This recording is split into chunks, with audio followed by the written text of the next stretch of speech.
This is Reverberations, the channel dedicated to highlighting historical insights and framing these past moments into our modern day lives. I am Colton, your host, and with today's focus, we will examine one of the most diligent and intelligent men to preside in a leadership role, Roman Emperor Marcus Aurelius. Marcus was a critical Stoic philosopher of the 2nd century AD, and his experiences and ponderings have been passed on for 2,000 years in the form of his journals titled Meditations. Let us begin diving into the mind of one of my role models.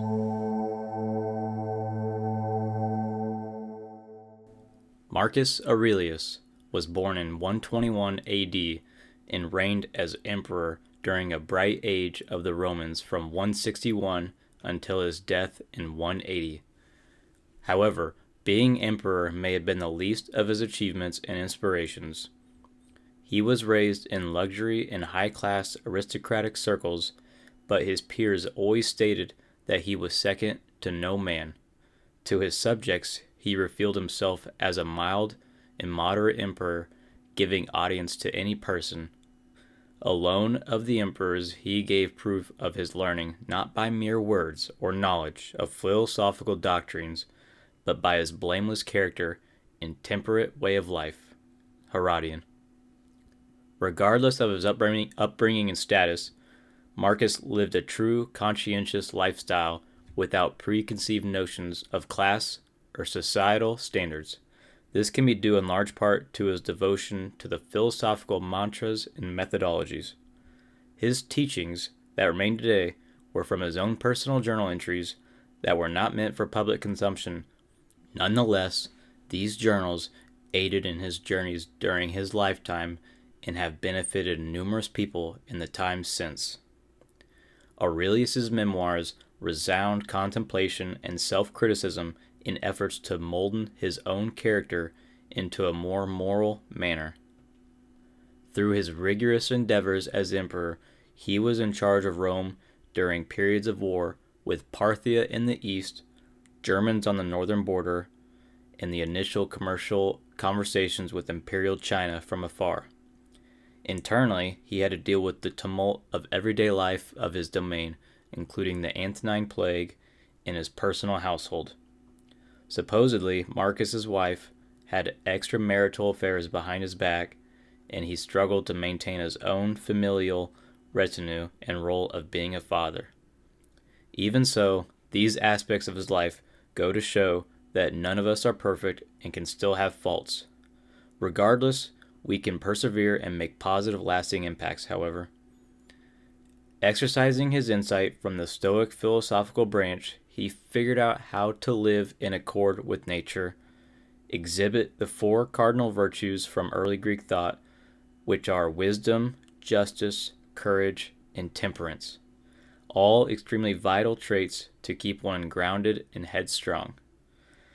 Meditations displays the 3-part structure of living a good life through harmonious means. Firstly, with ourselves, secondly, with others, and thirdly, with our world. He was the true definition of a philosopher king.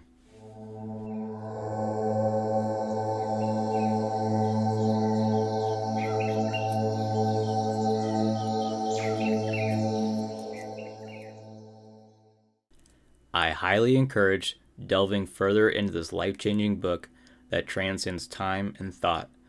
It teaches us about the world, our roles to play, and what we can take from this whole thing called life. A momentous work and mindset from a virtuous man that resonates all the way to us in the 21st century. It is fascinating how an emperor in a position such as Marcus was able to have time for self-reflection and internal dialogue. This speaks to how much time we should devote to our own selves. The ancient schools of philosophy are an educational and communal facet that has been mostly lost from the world. Aurelius was one of the last Stoics. This is only one pedagogy of a multitude of philosophy from the Greeks and Romans. During the time frame of the 400s BC through the existence of the Roman Empire circa 500s AD, A large number of intellects existed that began to solve the true ways in which human behavior was meant to be. Who knows where they began to consider these ideals, but my intuition tells me that it was due to their more harmonious existence with others and the world around them.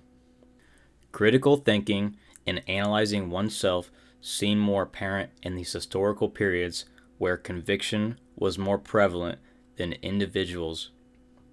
There are a myriad of major takeaways from the life of Marcus Aurelius in Meditations that we can all gather from this investigation into this sliver of the past. Several imperative motifs of this book are: 1. There are only two categories of things: those we can control, our thoughts, and everything else. Everything else will always be, and we are the ones that make up our own negative or positive judgments on these events. Removing the negativity from our own mindset will always be completely up to ourselves. Spread positivity or neutralness rather than any degradation or negativity. 2. Our problems are usually not that bad. Be grateful that we have survived these obstacles and got to where we are. There are constant reminders that his and our individual problems don't amount to a hill of beans. The whole earth is a mere point in space. What a minute cranny within this is your own habitation. It is pointless to sweat the small things when all things fade and quickly turn to myth. Marcus Aurelius. 3. Urgency is upon us. We must act with this precious time that we have been gifted. Life is unique and extraordinary, yet most of us let vice, big and small, get the best of us.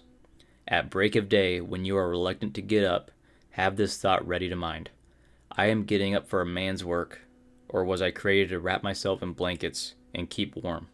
But this is pleasant. We must always strive to get up and make a difference in this world, in our own lives. 4. Avoid fame and pleasure. These are temporary things and bring vice and immoral attitudes upon yourselves. All men and women are equal. 5. Self-will and rationality. Ourselves and ourselves alone are responsible for putting our thoughts into action. You get what you give and reap what you sow.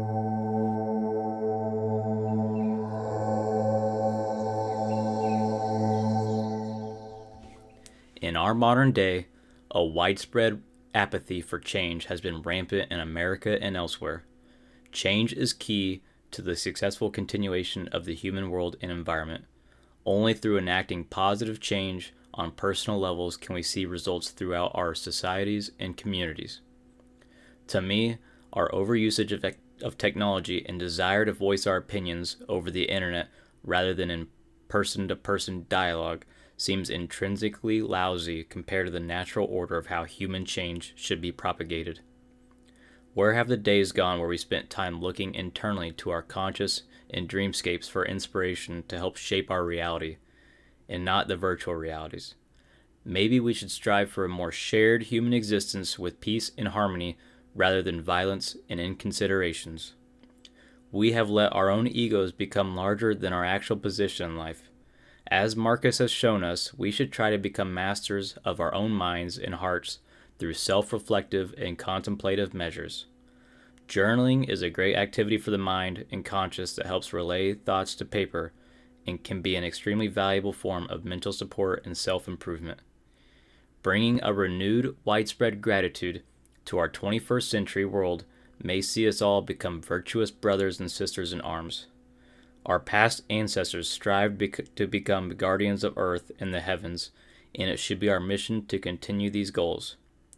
Past early beginnings of mental introspection and therapy by thinkers like Marcus Aurelius and works like Meditations can assist us to a legion of learning lessons that we can bring to the world that we will create for the future.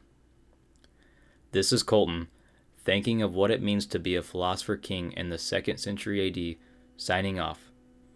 If we listen closely, we can still hear the reverberations of humanity telling us to remember, realize, and reflect.